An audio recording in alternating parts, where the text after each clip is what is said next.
The Great Recession can be defined as the sharp decline in economic activity during the late 2000s that is broadly considered to be the largest economic downturn in U.S. history since the Great Depression beginning in 1929.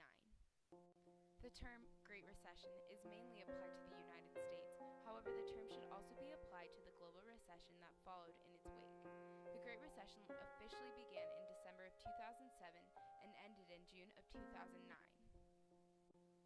The Great Recession is frequently compared to the Great Depression, so it is of interest to note the similarities and differences between the denotations of both. Recession is defined as a period of temporary economic decline during which time trade and industrial activity are reduced. Depression is defined as a sustained economic recession in which a nation's gross national product is falling and marked by low production and sales and a high rate of business failures and unemployment. The difference lies mostly in the timeline. A depression crudely is an extended recession. The Great Recession began when the booming housing market busted, an effect of tenuous real estate loans caused from an influx of online transactions. During the time of the prosperous housing market, more and more houses were being purchased with money that was not appropriately backed or loaned out. Plainly stated, houses were being purchased with money that did not exist. The crash of the housing market led to people pulling money out of the banks, which forced banks into bankruptcy and ultimately left the United States in a place of severe financial instability. 176 U.S. banks closed in 2009 alone. Consumers, due to the loss of wealth, made serious cutbacks in spending, damaging the financial market. The stock market plunged, resulting in a loss of $16 trillion of net worth in American households. Laura.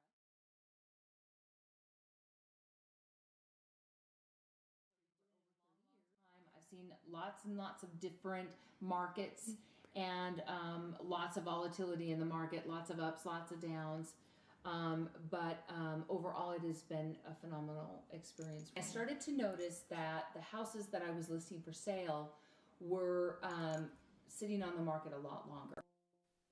Most people and businesses were affected by the harsh economy during the recession, and throughout 2008 and 2009, the U.S. labor market lost 8.4 million jobs, or 6.1% of all payroll employment. Increased unemployment resulted in a loss of securities for many, such as the loss of healthcare, shelter, and income to support a household. Businesses were forced to either make adaptations to their field, such as in real estate, or face the consequences of an unsuccessful business due to the stagnant economy. Could the recession have been avoided? This seemingly simple question is a gateway to many controversial and contrasting viewpoints. Economic cycles are natural and inevitable.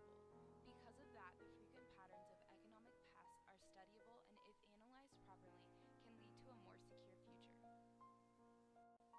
Had the United States, as both a collective and as individuals, been more aware, less negligent, the recession could have potentially been less impactful or avoided completely.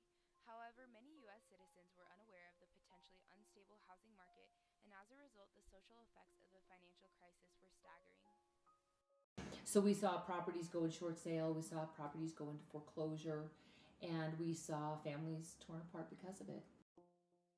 In 2008, shortly after the beginning of the Great Recession, nearly 13% of United States households were facing serious financial difficulties, and this number climbed to 17% where it remained constant. In a survey conducted by the National Bureau of Economic Research, it was found that nearly 75% of citizens interviewed were forced to decrease spending due to reduced income, unemployment, a decrease in home value, or stock holding.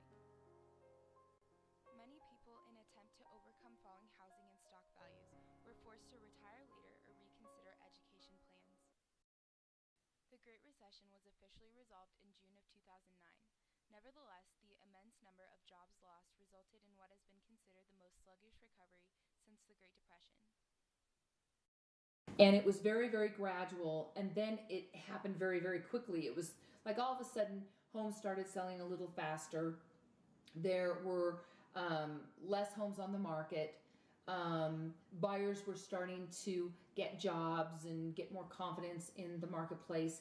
Things had started to settle down, and you could see that people were getting jobs, and there wasn't so much fear out there in the marketplace, and so things were just moving a lot smoother. They were selling fast, homes were selling faster, buyers were coming out of the woodworks to buy. And then as soon as interest rates, they were really low, and as soon as interest rates started to go up, that showed an improved economy, that gave people more confidence. And surprisingly, even though with higher interest rates, there became more confidence, and then we saw more activity, more activity, and more activity. Employment rates peaked near the end of the recession in 2010, but employment has since increased slowly, and over 10.3 million jobs have been created.